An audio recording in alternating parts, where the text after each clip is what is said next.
Welcome to another OU Insider Under the Visor, YouTube Live, and Twitter Live. If you are watching us on Twitter, we are now streaming on both. Pretty cool deal there. So thank you guys for watching. This is obviously powered by Riverwind Casino. My name is Brandon Drumm, Parker Thune, Spencer Forsythe on the board. Glad to have you all with us. Fall camp, 1 week away. 1 week. Football season is almost here, Parker. We are inching closer and closer and closer. Lots to talk about. Obviously, going to answer your questions in here. We got Super Chat with Daryl Ravis already asking away. As usual, if you do have a question with how fast the chat goes, Super Chat, stay up at the top with us. Since we're the admin, we get to see that. Make sure, doesn't matter if it's 99 cents, dollar, whatever you want to do. It allows us to answer your questions if you really want us to do that.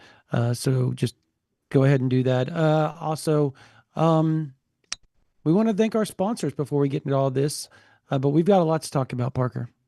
We do indeed. Our presenting sponsor, as Brandon mentioned, is Riverwind Casino, the Metro's premier gaming destination for almost 2 decades now. Nearly 3,000 electronic games, table games, bars, and dining options, plus the best live music in the Metro. It's no surprise that Riverwind is always a good time. This live stream also brought to you in part every week by our good friends at Jani-King, the greatest team to ever clean and a proud partner of OU Athletics, delivering spotless results and solutions from stadiums to any size business across the country. Check out which of those solutions is best for you or your business by going to janiking.com. That's JANIKING.com. All right. Quick and easy this week. We'll do a few more as the podcast or live rolls around, but we wanted to get right into things today. Parker, I guess kind of bearing the lead with the biggest news all over Twitter today being, obviously Well, it's not bearing the lead if it is the lead. Well, it is the lead. I'm bearing the lead with the advertisements is what I was kind of getting at, but yes, nonetheless. Davian Groce, Rivals 100 wide receiver, nearing a decision, which it feels like we've been nearing a decision for 2 months now. But nonetheless, our guy Sam Spiegelman came out today. Oklahoma still viewed as the leader. Florida making a move. Baylor making a move. This thing could get pretty interesting as time rolls along. However, everything seems to still be trending towards Oklahoma. The thing you worry about is if this does drag out, Parker, in your Oklahoma, it's kind of rinse, wash, repeat, right? And everything that you've seen throughout this 26 class hasn't been, you don't want to say it hasn't trended in Oklahoma's favor because it has in several instances, but there's been some very public recruitments, big recruitments that have turned on Oklahoma when they've been looking positively in the Sooners' favor over the last few months. I still feel good about Oklahoma just because it's a very secretive recruitment, and usually those end up that for some odd reason those end up in Oklahoma's favor. I don't know why, but they do. It's like a culture thing, I guess. But how are you feeling about it? You have to think about the situation from a logical standpoint. So let's examine it from a logical standpoint. Oklahoma is number one for Davian Groce and has been for some time. That's the consensus across the industry. That has been the case. That hasn't changed. Oklahoma's been at the top of his process. If indeed that is where Oklahoma sits, if indeed they are number one, Brandon, the only direction Oklahoma can go in the recruitment is down.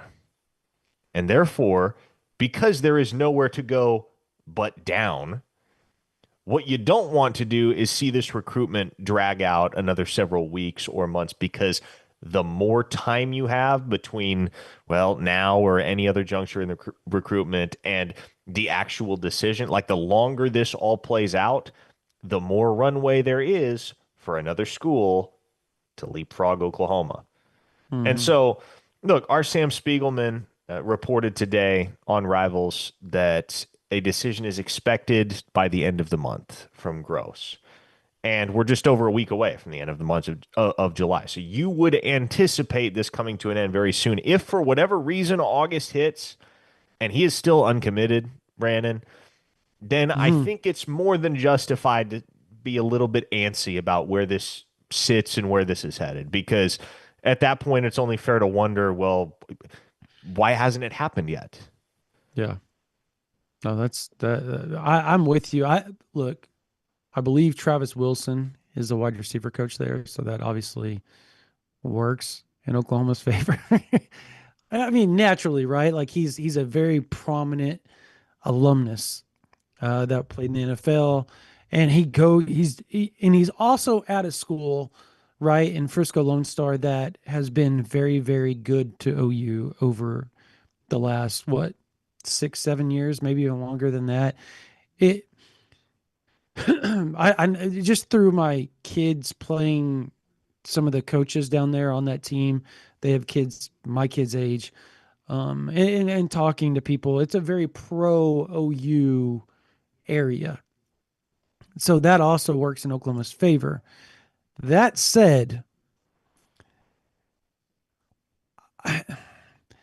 the thing that kind of worries me more than anything else, outside of everything that you just kind of pinpointed, is the fact that Oklahoma, for some odd reason, as far as wide receiver recruiting, has struggled.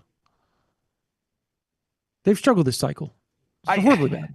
I don't think the reason is odd. I think the reason is right there in front of our faces. And it has to do with what happened in 2024. I mean, Right, but if you're a wide receiver recruit and you're 17 years old and you're easily swayed, your emotions are easily affected by the recruiting pitches that various schools will put in front of you, then it's only natural, right? That yeah, some school, be it Wisconsin with Jaden Petit or Kentucky with Dallas Dickerson or whoever, some school is going to put Oklahoma's offensive tape from 2024 in front of a kid. And they're yeah, going to ask him, are you serious? You want to go be a part of this at Oklahoma? yeah, Brand new first year offensive coordinator. He's never done it before at OU. He was at Washington State before. And this is what they looked like last year. And now the operation is completely new in 2025. Do you really trust that that's the best fit for you as a prospect? And as we've discussed, Brandon, really the only way to overcome those inhibitions with a kid like that is to go and win football games this fall. At that point, the yeah, proof is in the pudding. That's all Oklahoma can do to combat those negative recruiting pitches from other institutions is to prove to their wide receiver targets that 2024 is an outlier and not the beginning of a new trend at Oklahoma as far as offense is concerned. yeah. The and you would have to be kind of easily swayed just from a sheer. I don't. You don't want to say common sense fact because that would just kind of it feels like when you say something like that, it's kind of belittling the people that are around the recruits and the players and all that type of stuff.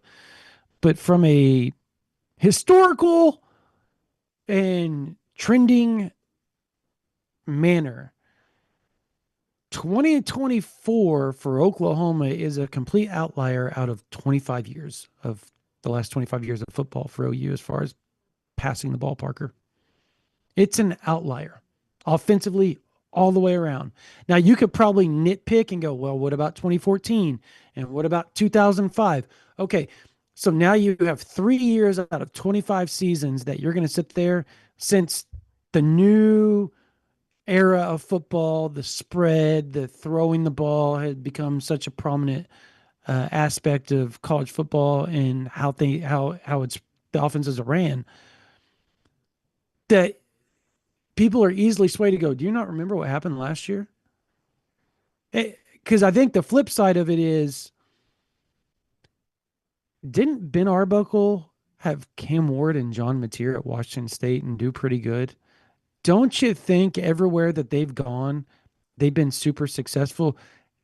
Didn't he have a big part in Western Kentucky? And oh my gosh, I'm drawing a blank on the quarterback, but he set like he Bailey threw for like Zappi. Bailey Zappi threw for like 6,000 yards in a season. So if you're just looking at it from a wide receiver, just strictly wide receiver quarterback perspective, that's got to be a freaking dream, Parker. That's the dude that's coaching us. Sign me up. Hmm. Now, I I get it. You've gone to the SEC. Oklahoma didn't do very well. There's a chance they don't do very well this year. That chance is small. It's almost like Dumb and Dumber when Jim Carrey says, "So you're saying there's a chance?" The chance of John Mateer not being a really good quarterback are very small. The chance of Ben Arbuckle not having some sort of cohesiveness with his offense, very small. The chance of Michael Hawkins or Bo Bentley coming in over the next 2 or 3 years and not being really good are pretty small. I'm just going from a strictly historical aspect of it, Parker. Like that's where I think it's kind of crazy that people are that easily swayed. Because it's right just as 2024 is right in front of you, so is the last 25 years of Oklahoma football. I feel as though we were all more subject to whims and influences when we were 17 years No, old, though. no, Right? I mean, that's, fair. That's fair. I know I was, depending on what it was.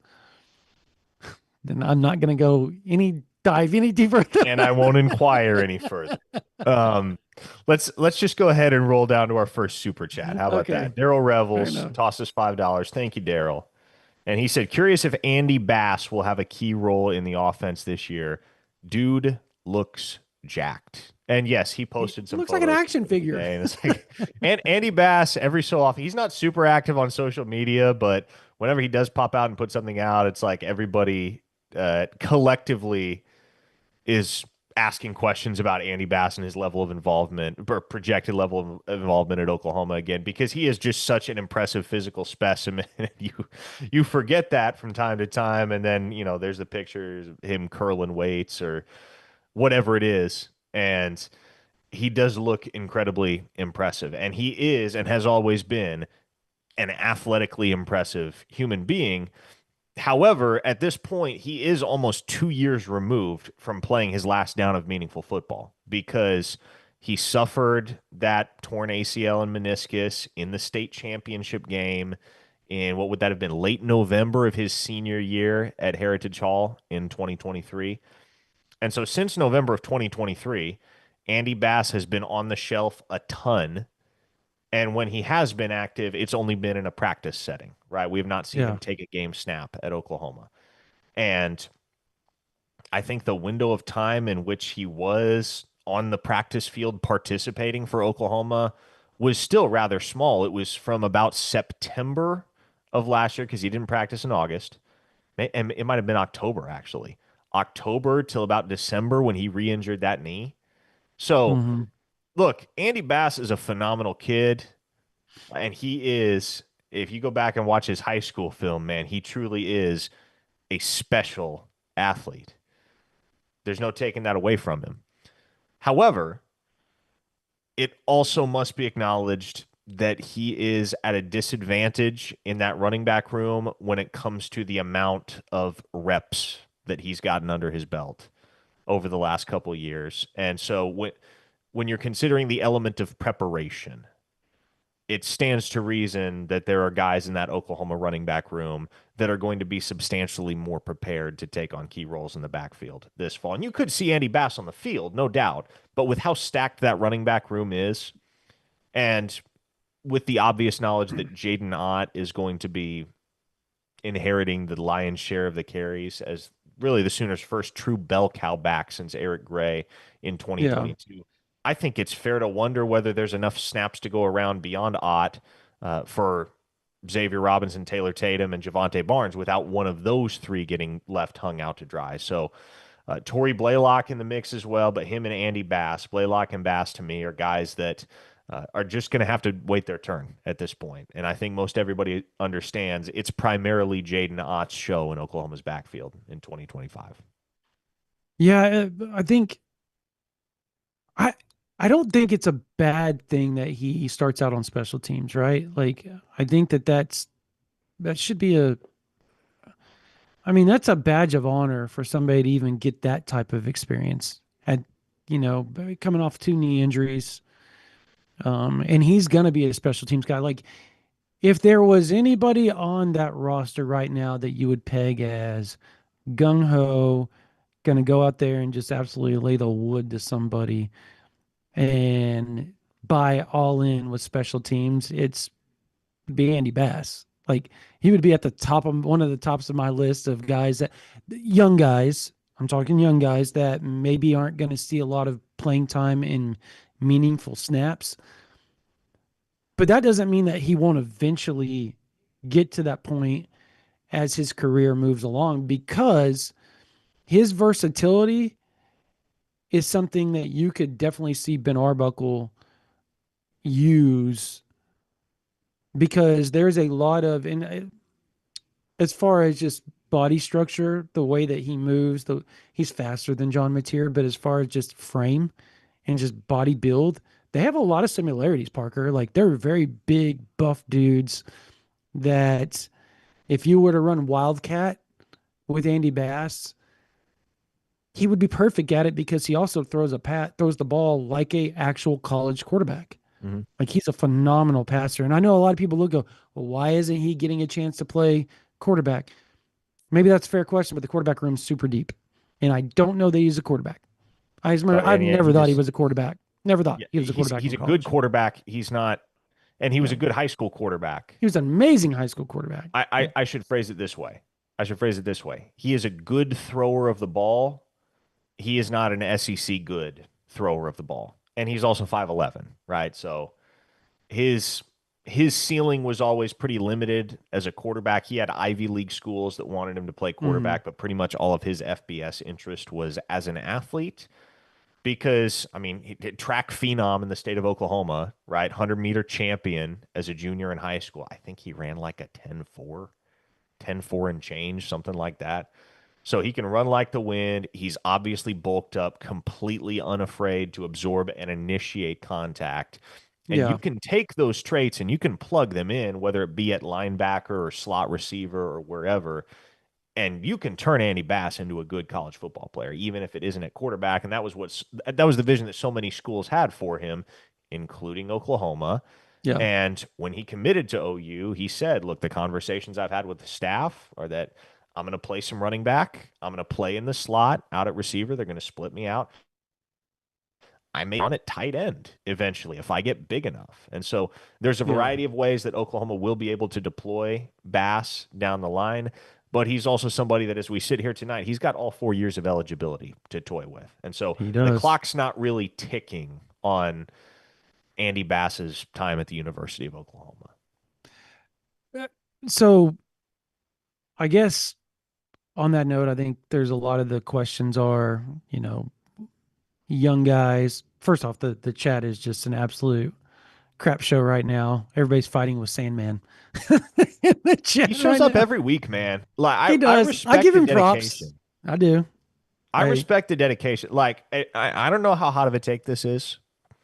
I'm willing to throw this out there because I was reminded of this reality, and it's not something I dwell on by any means, but you're just kind of organically reminded of it by things like social media activity every so often. Like the Texas media contingent, the Texas beat talks so much more about Oklahoma than the Oklahoma beat talks about Texas. And the Texas fan yeah. base talks so much more about Oklahoma than the Oklahoma fan base talks about Texas. Mhm. It's a But weird they're going to flip contrast. it around. They're going to flip it around and say, "Well, you don't need to talk because all you do is do this all the time and all that, the hand signal stuff." The other conversation in the chat is Troy Everett. Oh my goodness. I'll be honest, it took me Poor it took me John 2 Mateer. days. My God. It took me 2 days to realize that there was something to that Troy Same Everett photo because today. like I just saw him post the photo and of course like as I'm looking at that photo, I'm looking where most people look when they look at a photo of a football player in uniform. And so I just kind of absentmindedly scroll past don't give a second thought to it. And then only after I saw a couple message board threads and a couple tweets, including the quote tweet from Jaron Kanik, did I realize, Mm-hmm. oh, there's that. Mm-hmm. Mm-hmm. Beware quarterbacks that have to go short yardage situation this year.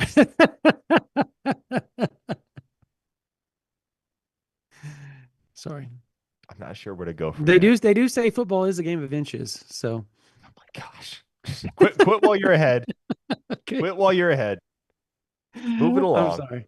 I'm Hey, sorry. I tell you, speaking of OU Texas, while we're on that topic, isn't it kind of crazy how Jake Krell's recruitment has effectively boiled down to the two Red River foes? Typically, when we're Yeah. talking about OU Texas battles on the recruiting trail, they're generally centered around kids from the Lone Star State and occasionally kids from the state of Oklahoma. Danny Okoye being an example, right, of a guy that came down to OU in Texas. But for the most part, it's prospects from within the state of Texas whose recruitments ultimately come down to the two Red River opponents. You can think of many an iconic OU Texas recruiting battle over the years. DJ Campbell, that was one that Texas won. Eli Bowen, that was one that Oklahoma won. Jaden Mm-hmm. Jackson, in that very same cycle, Oklahoma got the better of the Longhorns in that recruiting battle. It's not every day, and it's certainly not every cycle, that you see the Sooners and the Longhorns going head to head in the recruitment of a genuinely verifiably elite prospect, but also one from the state of Florida that had every offer in the Yeah. Southeast. Every offer in that region. If he wanted to stay in the Southeast, he could darn well have stayed in the Southeast.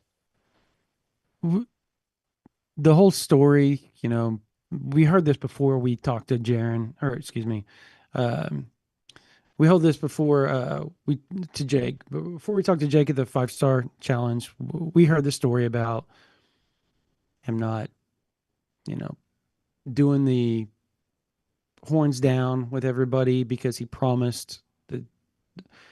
Let's just say a Texas coach asked him to not do it, and that's what he told me. I got his side of the story of it when we talked about it. He and I talked about it at the 5 Star Rivals 5 Star Challenge, and he basically said, "Look, coach there asked, please don't do thorns down when they ask you to do it." So he did it out of respect. At that point in time, my gut was saying Texas was probably more in it than I wanted him to believe, and we've reported that. Like we've reported, like Texas kind of feels like always felt like they were kind of the school that could throw a wrench in this thing for Oklahoma if they were going to. When everybody else was talking Florida, Florida, Florida, and we were like, no, like Florida's not even going to be in his top 5. Like that just wasn't going to happen, or top 4. And if they were, it was going to be out of, what would be the word you want to say? Um, Obligation. Obligation, because his dad is an alumni there, and it had a lot to do with that. And so it just, I don't know. It's always felt that way with OU in Texas. That said, he's just visited Oklahoma so much. He talks about Oklahoma in a different manner than he talks about every other school. And it mainly has a lot to do with Miguel Chavis and the fact that they were the first Power Four school, like big Power Four school, to look at him and go, "You're our guy. You're the guy." And there are some that I talk to around Texas that say, look, they're not really pushing that hard for him. They're not sure if he's going to be a take at the end of the day, which I find just absurd because trust me, I got told that like 3 different times over the last month, and I don't believe it. I just don't believe it. So he he's calling Simmons, like as far as like frame and the way he plays and a lot of that type of stuff, just as much he is R. Mason Thomas, Parker. Like it, if you were going to pick a school, like I think at the end of the day, you hate to say he can't go wrong, but he really can't in how they use the defensive end of a guy his size. When you look at R. Mason Thomas, you look at Colin Simmons and your Jake Krell, you have to look at it and go, those are the perfect schools for me. They know how to use that body type. So I like it a lot. I still like Oklahoma a lot here. I do. I just think at the end of the day, that's where he'll end up. He is visiting Oklahoma for the Michigan game, so there is some buzz that could be when it all comes to a head too, when he comes to town there. So What if he's we'll still see. uncommitted by the time OU Texas rolls around? How fun would that be? Don't put that juju on me, man. Well, you can't wait Don't. that long. No, I just don't want to have to deal with everybody's anxiety. At least I it's not don't. an annoying recruitment, right? Like It's not it's because he been a doesn't do a lot public. yeah, it's But when been a football pretty season starts, it straightforward will. recruitment. It hasn't been a difficult one to cover. No, that's fair. He's been really, really good. And he really isn't that hard to get a hold of. I mean, honestly, um, he's pretty good. You know, if he likes you, he's really easy to get a hold of. So, from that standpoint, So what you're saying is he likes you. we get along all right. Yeah. I mean, I don't know. It's kind of a, I don't know. I just know that he likes certain guys that he talks to. I just know that. So, um, what are you most looking forward to next week as far as like just Oklahoma starting fall camp, us getting access? I probably practice two or three. We're finally going to get access. What are you most looking forward to? I would say for one thing, I'm excited for there to be football happening again. I Well, don't know that yeah. we're going to be able to learn and or distinguish a ton from the first couple weeks of fall camp. It'll be nice to have some objective, tangible confirmation that we're close to football season again. Hmm. Man, there are a bunch of guys that I'm interested to see how they fare throughout fall camp. And honestly, I think the one thing, especially after last season, that's going to be on everybody's mind is can this team stay healthy throughout fall camp? Can Yeah. they keep it together more so than they did last year when it felt like even from week one, guys were dropping like flies? And obviously that shouldn't be repeated. There's no reason why that should play out again for Oklahoma. The odds of that happening just statistically from a probability standpoint are very low. But I think more than anything, and it's a very simple thing, and maybe it feels like an unsexy answer, but I think what most everybody is going to be eager to watch throughout fall camp is can this team avoid the injury bug? Can they get through fall camp without incurring any major injuries? Because the second they do, Brandon, the sentiment is going to be, oh boy, here we go again, right? But assuming they get through fall camp healthy, I don't think there's a ton of questions surrounding this team. There aren't that many positional battles, in all honesty, at least for the starting job. I mean, I think you Hmm. can pretty safely project who at least 8 or 9, even 10 of the starters are going to be on either side of the ball. Offensively, feels like the positions where you will have a legit battle on your hands are probably left Yeah. guard, center, and tight end. And then on defense, I mean, it doesn't really matter who the principal starters at defensive tackle are because we know we're going to see the four top guys, Jaden Jackson, David Stone, Dominic Williams, Grayson Halton, a lot. And they're all You're going to see that probably going to slow get, rotation, oh, baby. That yeah, a roughly equal share of the snaps. So perhaps the only spots on defense where you may have a battle for the starting job are what defensive end, strong side defensive end between Taylor Wine, PJ Adibaware, and Marvin Jones Jr. And then I guess there are a couple different ways things could shake out at linebacker, but not a ton of question marks just regarding what the starting 22 is going to look like when Oklahoma trots out there on Owen Field come August 30th for the season opener. yeah. That's a far cry from last year because remember last year there was a lot of question. Both sides of the ball is like who's going to play this, who's going to do that, who's going to do this, who's going to do that. I just it the experience as hard as last year was. the experience that Oklahoma got with what was it, like 81? What did Brent say? There was 81 freshmen and sophomores, whether redshirt. Obviously, he's counting redshirt freshmen and redshirt sophomores with this total.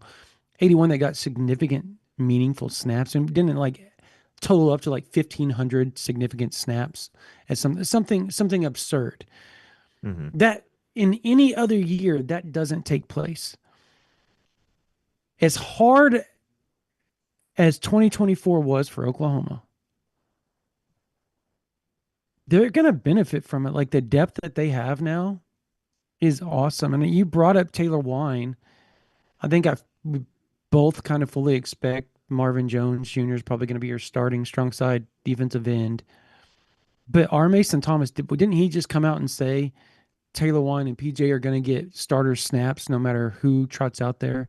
He did. He said that at SEC Day, right? Media He days, right? Like, he talked a lot about Taylor Wine at SEC Media Days. I want to brush my Like it wasn't shoulder off just on he that didn't one. just bring him up once or twice. He brought him up repeatedly at Mm-hmm. SEC Media Days. We have a Yeah, couple of go ahead. super chats team related. So let's shift to these. Daryl Revels gave us another $5 and said, over under Giovanni Gibson plays the Michigan game. Thoughts on OU ranked 10th in the preseason SEC rankings. I think 10's fair, Daryl. Lower than I had him. I had him at 7, but frankly, it feels like teams, 5 through 11 in the SEC are teams that are virtually interchangeable with one another. You know, they all Mm-hmm. kind of have the same level of expectations on their shoulders going into the campaign. And so I can't really take issue with Oklahoma being at 10. Again, lower than I myself ranked them in the preseason poll, but it makes sense. You know, it adds up. And then as far as Giovanni Gibson's availability for the Michigan game, I'm still on the cynical side. Maybe I'm Mm-hmm. just jaded because of 2024, but how can you not be to a certain extent? I'm counting on him being back by Auburn. And as long as he's back by Auburn, I think that's fine. I don't know that whatever happens in the Michigan game, I don't know that Oklahoma is going to be looking over their shoulders weeks later and thinking, oh, shucks, what if we had Giovanni Gibson for Michigan? I think there should be enough Yeah. offensive firepower and certainly enough time and effort invested in the game plan from Ben Arbuckle and the offensive staff's end that they should be able to handle business against Michigan without Giovanni Gibson. Yeah, you don't want to rush him back, so I would take the under. Just like you, I think in a perfect world, 100%, you would love to have Giovanni Gibson back. I talked to somebody just the other day that was like, when he's healthy, he's number one or number two with Deion Burks. Like, it's not a question of who the top two wide receivers are on the team. But they also said, don't sleep on, as you just talked about, don't sleep on Isaiah Satania. Don't sleep on Elijah Thomas. Don't sleep on Jermichael Carter, who they call Jermichael Carter one of the most competitive dudes on the team, bar none. And so you get that type of depth. And of course, you haven't seen it play out, right? So you watch it and you're playing against a really good Michigan defense that's going to have what? How many first rounders do you think they have on that defense? Two, three, potentially on that They first could round? they Like, could have two. They could have two. yeah. Yeah. So, like, I mean, at the end of the day, you would love to have Giovanni Gibson, but I don't think it's the end of the world. As far as the 10th, like, I was watching Tim Brando on Jake Crane and Company, and he said it best. He said the teams that have the most media, like local media guys there, are the teams that you're going to see at the top of almost every SEC media poll. No matter how good they are, no matter what, they're going to have the most guys. So you're always going to have Texas near the top. You're going, and not that they don't warrant being at the top, like they probably do. Georgia, Alabama, like Florida, like those schools with a lot of media types and just hordes of them are going to get most of the votes. So I don't really put a lot of stake in it because when you look nationally, Parker, the national people seem to have Oklahoma what 5 to 8 kind of range right now when it comes to where they rank them. They don't have them 10th. There's a lot of people that think Oklahoma's going to slip in the playoffs, like sneak into the playoffs at 9-3. Now I don't know that I'm there, but there's people that buy into it. Josh Pate, JD PicKell, Tim Brando, Jay Crane and Company. Like they all have Oklahoma essentially as a potential playoff team. So we'll see. Jacob Matthews with a super chat. He said he probably won't start at wide receiver. So can Elijah Thomas be a good returner? I can't remember when was the last time we had a good one. Isaiah I mean, Satania. could. Isaiah Satania Yeah, is probably the guy that's handling the majority of the returns for agreed. Oklahoma this fall. And Isaiah Satania, if you go back and watch some of his highlights at Arkansas, the kid's a really fun returner. That's going to be a fun piece for Oklahoma in that aspect of the game. Now, could Elijah Thomas factor into the picture there? Certainly. I don't think you're relying on just one guy in the return game. That isn't something Oklahoma has done in a long, long time, maybe since the days of, I don't know, Antonio Perkins. But Mhm. as we sit here today, Brandon, it has been darn near a decade since the Ohio State game in 2016 that Oklahoma returned a kick for a touchdown. They have one punt return for a touchdown since 2016. That was when Gavin Freeman housed it against Arkansas State in the season opener in 2023. That's it. One return touchdown over the last 8 seasons. And so Satania, which by the way, and I know you touched on him as a receiver as well, but that's a guy that I think is flying severely under the radar in terms of what he's going to add to Mhm. Oklahoma's offense as a dimension in and of himself. But also, he really does have the potential to give this return game a shot in the arm and give Oklahoma a little bit more electricity than they have had in some time. No, yeah, he's super fast. He's how many did he have at Arkansas? How many returns? Do we know How how many many? return touchdowns? Yeah, Or yeah, yeah, yeah. I couldn't tell you how many touchdowns he had. I know he had a couple, Yeah, I don't know. He's going to be awesome. I but think he's he's more going so to a be guy fun. like, he's somebody that if he chooses to take the ball out of the end zone, he's getting to the 30-yard line. Not the 20. Mhm. He's getting to the 30. So, what Marvin Mims was the last one that you got to look back at and go, yeah, he was kind of exciting, I guess. With Yeah, and even like the thing with Marvin Mims wasn't even exciting as a returner. He was just reliable. He didn't become an exciting returner until he got to the NFL. But the thing he did well at Oklahoma was he just caught the football, especially in the punt return game. That was hmm something folks learned to value around here because I think we all can recall, for instance, Eric Gray's muffed punt on his own 5 yard line in that Bedlam game in 2021. That was around the time where there were a lot of special teams miscues in and around Norman, and also just a complete unwillingness at that time on Lincoln Riley's part to attempt to return a kick.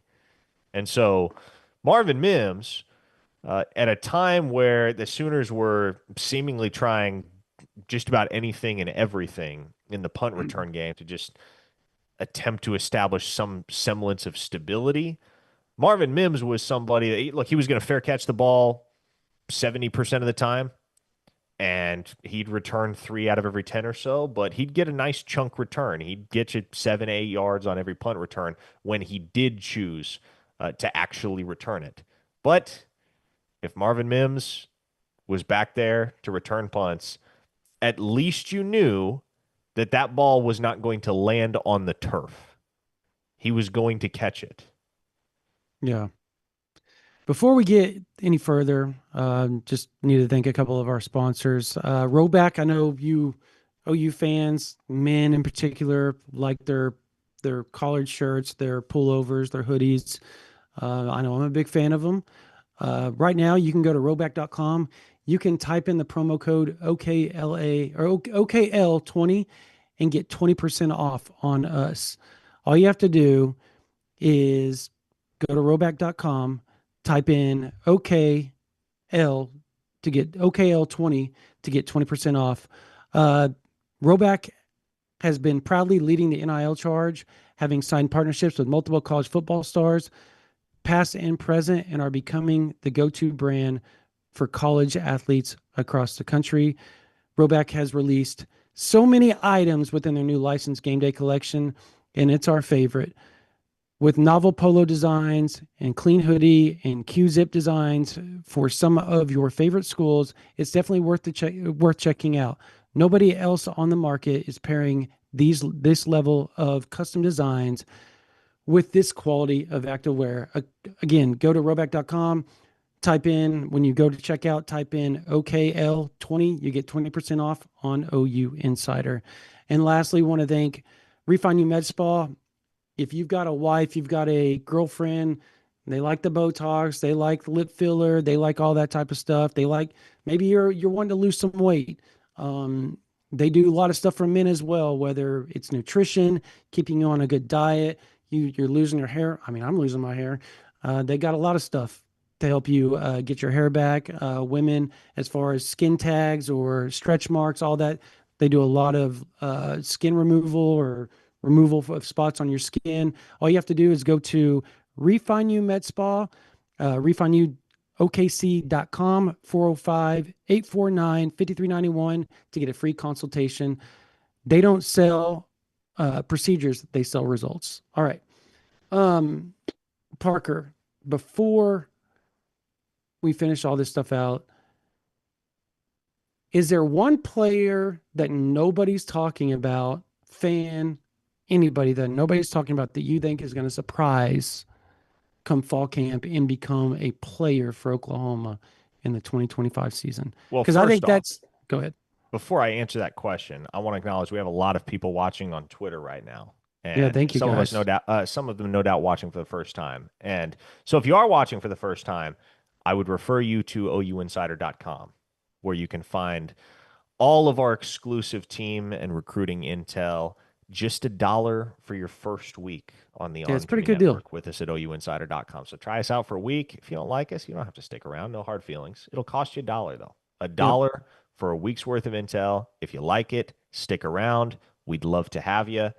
OUinsider.com is the premier place in the market to get your Oklahoma team and recruiting intel. So, if you want access to all of the unfiltered conversations that we're having and the scoops that we're bringing to the table on all things Sooners, that is the place to be. I actually, Brandon, it's funny you asked me that question because I asked that exact same question to several different team sources tonight.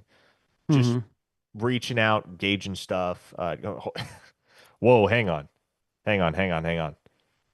Hey, wow. I think that might be the largest super chat we've ever received. It 100% is. John May Myrick, Thank you thank so you so much. much. Uh, That is incredibly wow. generous. That is Thank you. that is a $500 super chat. I might Goodness get gracious. emotional about it. That was awesome. Like, thank you so much. And it's crazy thing about it is it's just a standard question. Do you think the changes made to the schedule of eating before/after different workouts and the changes to the training staff are making a difference in the injury situation?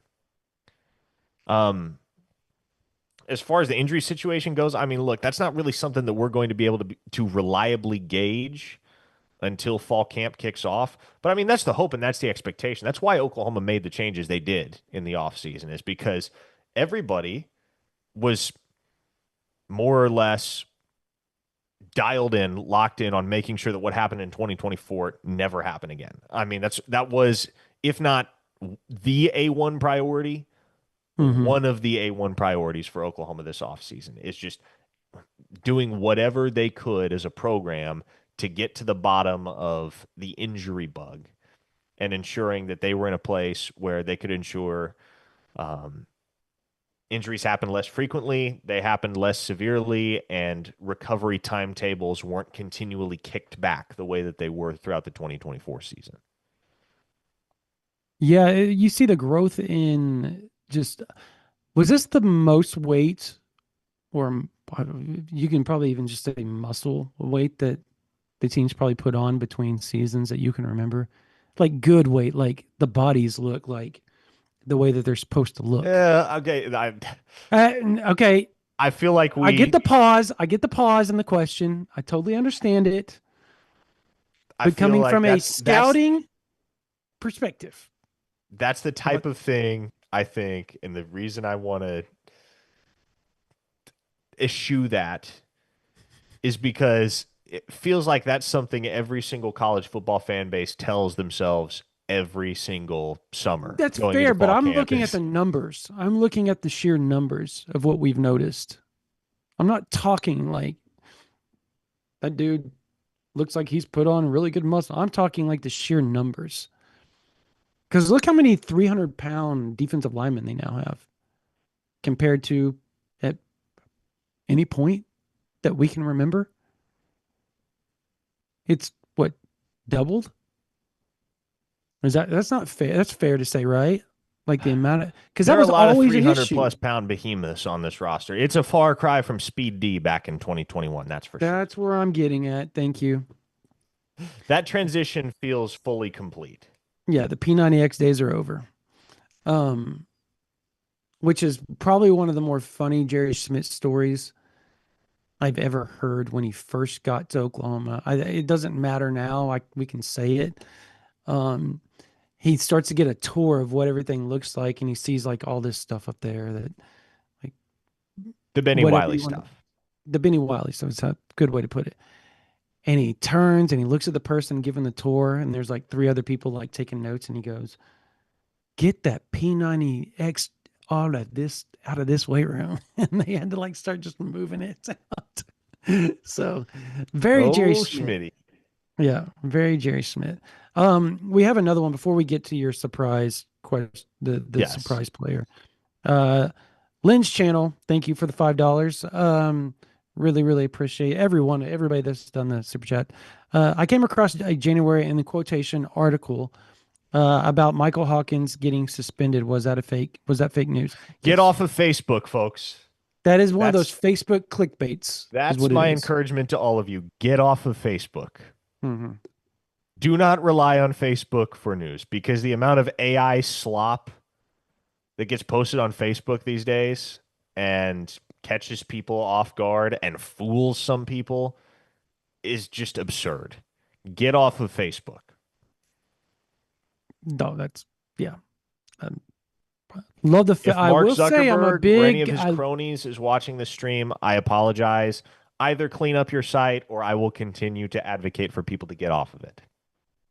That simple. On that note, I'm a big fan of the OU Facebook groups. Thank you guys. You guys have been a big help to OU Insider for through the years. So I applaud you all. So thank you all. Despite what Parker said, I applaud your groups. All right. Um, There's a joke in that there somewhere about Brandon being from the Facebook generation. I most certainly am not. I do not post. My wife is the poster, and I just don't. I post OU Insider stuff, and that's it. And like my kids' stuff that my wife posts, and that's about all I'm there for. Um, So back to the surprise. What are the player that you think nobody's talking about right now that you think will come in and really, really have a good season for Oklahoma and contribute in a big way? One of the more interesting answers I got tonight in tossing that question around to a few different program sources was Keontez Lewis, the transfer wide receiver from Southern Illinois. Yeah. Now, he wasn't Mm-hmm. healthy for all of spring, but when he was, the word was he was making plays. And Yeah. this is a guy that he's got a lot riding on this campaign. Right? Like he's somebody that had to bounce back at Southern Illinois after spending time at UCLA and Wisconsin. He's a fifth-year senior. This is his last ride. This is his last opportunity to give himself a shot at the NFL. You remember C.J. Colden, Oklahoma defensive back, spent I one do. season with the program in 2022 after transferring over from Wyoming. Keontez Lewis and C.J. Colden are cousins. And I can't help but notice some early parallels because Keontez Lewis, much like CJ Colden, was coming from a school would be considered inferior. Mm-hmm. Wyoming, Southern Illinois. Okay, Wyoming is G5, Southern Illinois is FCS. Regardless, it's a major step up coming to Oklahoma and competing at that level. And throughout the offseason, there wasn't a ton of buzz. There wasn't a ton of talk about CJ Colden because there were other ostensibly more talented players at his position. And it took him several games, took him till almost mid-season to really make his presence felt in that cornerback room. But once he did, the polish in his game, the seasoning that he had, made him one of Oklahoma's more valuable defenders in 2022. Could the same be true of Keontae Lewis? You know, all the buzz is on Deion Burks and Giovanni Gibson and Isaiah Satanian, rightfully so. But what if, like CJ Colden, Keontae Lewis is the guy that winds up having a lot more success relative to expectations than anybody in the room? So you that was interesting because yesterday talking when I was talking about wide receivers to a source, and I didn't really write about it because they ended it by just saying they want to see what he does when he's healthy because he missed most of the spring. And if you go to ouinsider.com right now, you'll get to see like I have a 5,000 word OU team note, like off-season team note, prepping everybody for the fall camp coming up, and it is loaded with information that we haven't talked about. I actually have two. There's one from a couple weeks ago, and this one was piggybacking off that. And between, I think there's like 10,000 words, and there's like just a horde of information on every position and dang near every major player on the team and what somebody said here or there about it. So, having said that, yeah, the Keontae Lewis was brought up yesterday. For me, I this player gets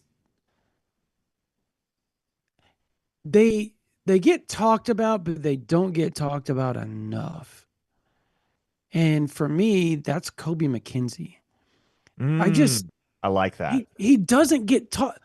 This dude has played and played and played for Oklahoma and been a really good player for Oklahoma at linebacker. And now he gets to be the guy next to Kip Lewis. It's Kip Lewis, Kobe McKenzie. You got Kendall Daniels, who will come in and play the Sam and the Cheetah and all that type of stuff and be kind of a rover out there, kind of a third or fourth safety, depending on what Oklahoma is doing schematically. Um, but yeah, just nobody talks about Kobe McKenzie. And in the SEC, he's going to be a good linebacker. It's, of course, the SEC is more spread out than it used to be. That's fact. But it still is a lot of ground and pound. It still is really physical, and that's where he shines is when the game is physical. What last year? What was it? Auburn that he made the big play down there on the 2 point conversion or down there in the goal line stand. Him and Kip Lewis just kept. Was it him and Kip that made the play? Trying to think, when would Oklahoma face a 2 point conversion attempt? It wasn't It the Auburn was a game. goal line stand. It's fourth down goal line stand down there, Auburn. They brought him in. They had him, Kip, and Stutzman in there, and he made a big play. Oh, Him and yeah, no, you're right. You're right. That was the yeah, Auburn game, and it was a goal line stand. Yeah, I think in the yeah, first quarter. yep, yeah. So those type of plays happen more in the SEC than they do in the Big 12. So he fits this. He fits basically the NFL model is what he fits. He is that type of linebacker. I just there's something about him, and I've heard nothing but positive things. Like he's transformed his body, continues to transform his body. He's kept the weight off, which was a struggle for him in high school. Was the weight? It was a struggle when he first showed up to Oklahoma. He's been nothing but a great leader. He's been very vocal. So I would say him on defense, on offense.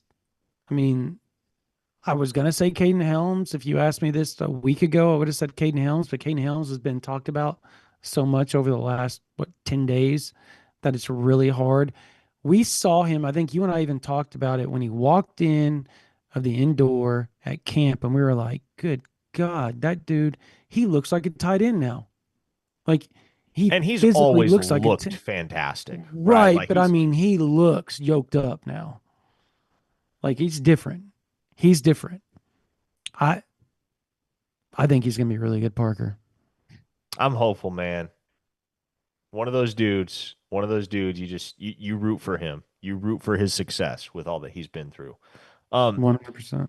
Another guy that has been this was probably the most popular answer I got, and I have a piece coming on OU Insider tomorrow with some of the insights I collected, so I'm not going to spoil a ton of it, but I will disclose that one probably the most popular answer I got in just gauging that conversation with various program sources is Jeremiah Newcomb at the cornerback position.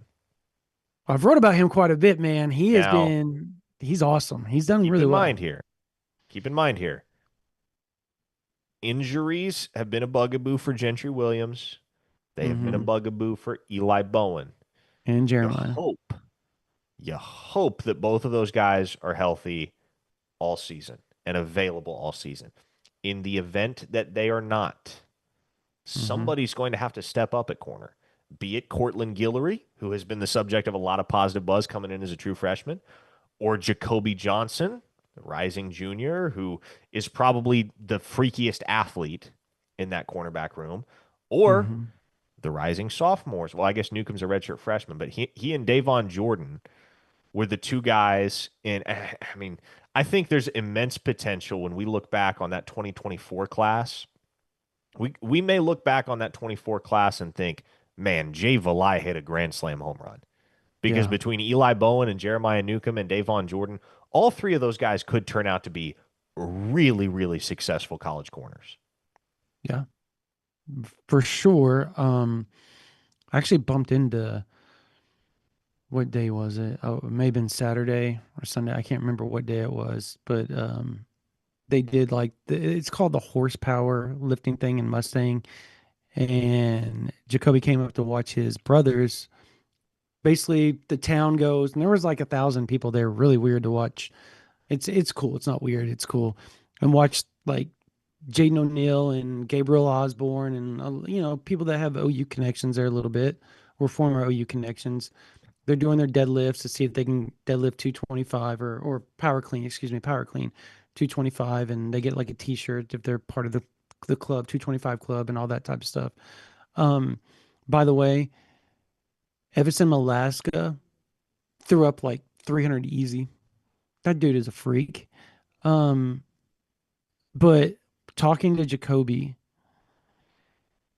and just standing there next to him, my son didn't even recognize him. That's how much he looks. That's how different he looks in comparison to last year. And it may have been the Miami Vice beard that he had going on. It was kind of cool. But the Don Johnson beard, the 5 a.m. shadow beard that he had going on. But um, he said that this has been the hardest that he's ever worked. It's been the most focused he's ever been. And he's ready to get last year behind him because he felt like last year they just kind of threw away last year with everything that they did to him playing both sides of the ball. So he's a guy that I cheer for. I haven't heard as much about him as I have Jeremiah, just like you talked about Parker. Like there's been so much Jeremiah Newcomb buzz. So if you're not on OU Insider, make sure you go check out my stuff. And then Parker's got some really good stuff coming tomorrow. If you like team notes and you're excited about fall camp, and if you like recruiting, it's the place to be. I mean, we drop notes every day. You won't have a day that there's not multiple notes dropped. So, OUinsider.com, $1 for the first week. Give us a try. It's easy. Click if you want to cancel. If you don't like it, click, click, click. You're done. So, all right. That's going to do it for this version of the OU Insider Under the Visor YouTube Live. There's been close to 2,000 people watching tonight. We want to thank every one of you, Oklahoma fans. Again, go to the On Three. We're with On Three now. On Three Rivals merged. We have the best national recruiting to go with us now. We have the best national college football team to go with us now. It is fun over there. There's news popping all the time. Plus, you get Parker and I dropping news all the time. So you get the grind that Parker and I do for you all every day added with the On Three team, whether college team coverage or whether recruiting team coverage. We've got it all for you on 3.com, OUinsider.com. $1 for the first week. Again, thank you guys so very much. Thank you, Riverwind, for being our title sponsor. For Parker Thune, for Spencer Forsythe on the board, my name's Brandon Drumm. You guys have a blessed night.